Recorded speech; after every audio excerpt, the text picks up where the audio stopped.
Tuhan bersamamu. dan bersamamu. Inilah Injil suci menurut Santo Matius. Dimuliakanlah Tuhan. Dalam khotbah di bukit, Yesus berkata kepada murid-muridnya, "Mintalah, maka kamu akan diberi. Carilah, maka kamu akan mendapat. Ketuklah, maka pintu akan dibukakan bagimu. Karena setiap orang yang meminta akan menerima, setiap orang yang mencari akan mendapat, dan setiap orang yang mengetuk baginya pintu akan dibukakan. Adakah seorang daripadamu yang memberi batu kepada anaknya jika ia meminta roti? Atau memberi ular jika ia meminta ikan?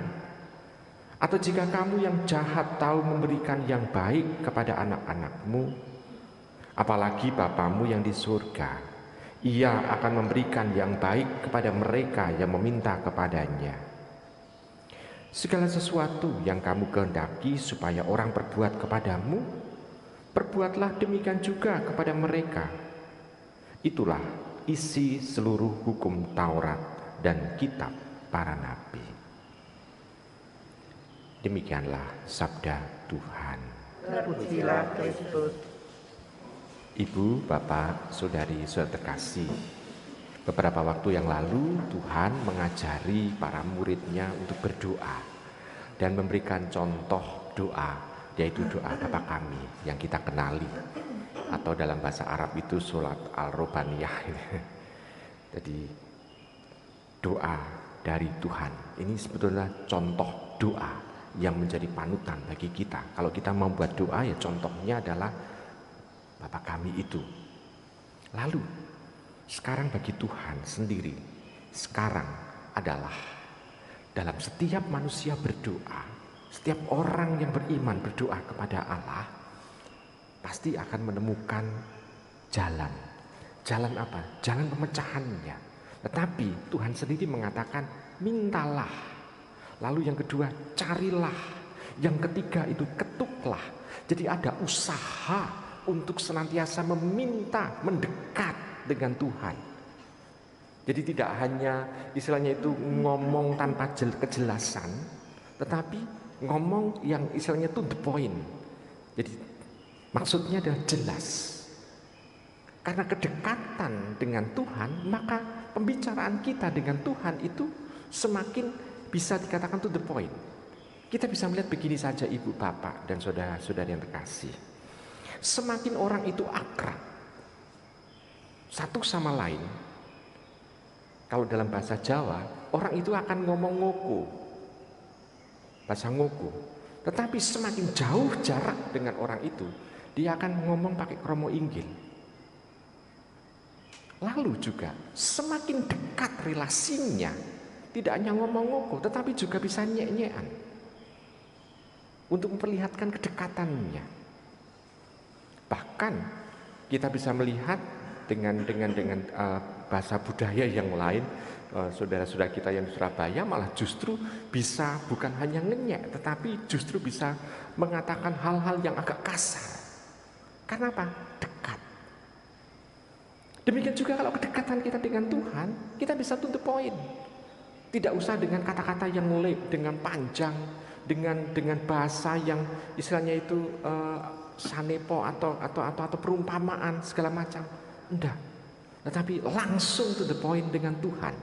Dan Tuhan itu memperlihatkan bahwa orang ini sedang meminta kepadanya. Orang ini sedang mengetuk kepadanya. Orang ini sedang mencari. Jadi ada usaha. Lalu juga dengan kata carilah dan ketuklah itu adalah usaha untuk menemukan sebetulnya. Jadi tidak hanya meminta lalu nunggu, tidak. Tetapi meminta dan berusaha untuk mencari dan menemukan. Jadi tetap ada gerakan. Jadi tidak hanya Tuhan saya meminta ini lalu diam.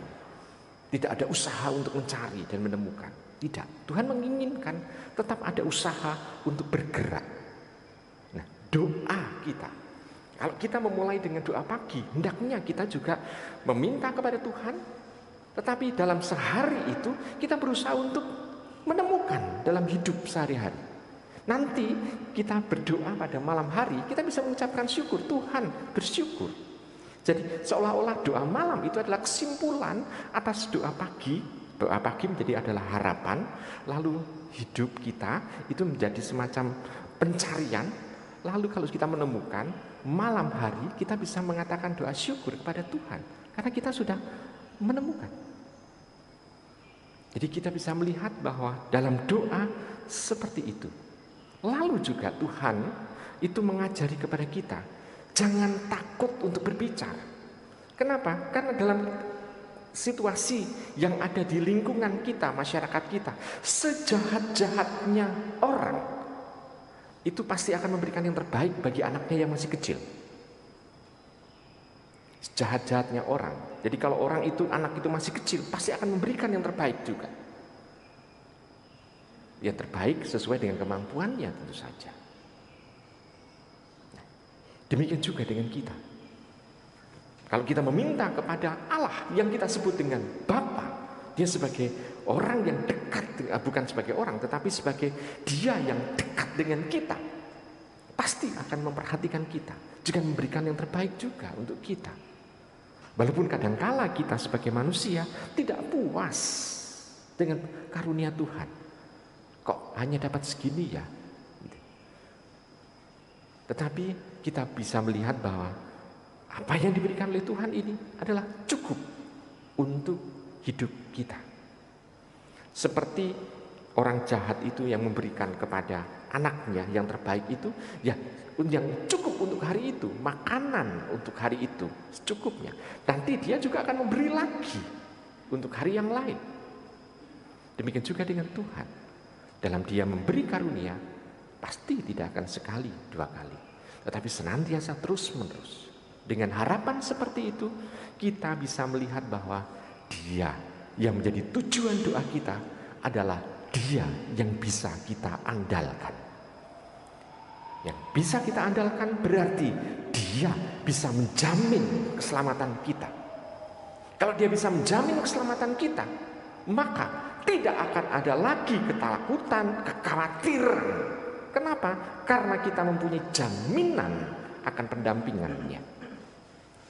Ibu bapak, saudara terkasih, maka Tuhan itu mengajari kita untuk seperti itu. Lalu sekarang bagi diri kita, mungkin dari ibu bapak pernah mendapatkan mungkin di flat atau mungkin WA, dalam WA group atau dalam WA dari kenalan Anda yang mengatakan doa yang selalu dikabulkan oleh Tuhan. Mungkin pernah mendapatkan doa-doa seperti itu. Doa yang selalu dikabulkan oleh Tuhan. Kenapa harus doa itu? Padahal kita sudah diberi contoh oleh Tuhan doa Bapa kami. Kenapa harus dengan doa yang bukan Bapa kami, yang dibuat oleh orang? Maka doa yang paling luar biasa adalah kalau itu muncul dari hati kita.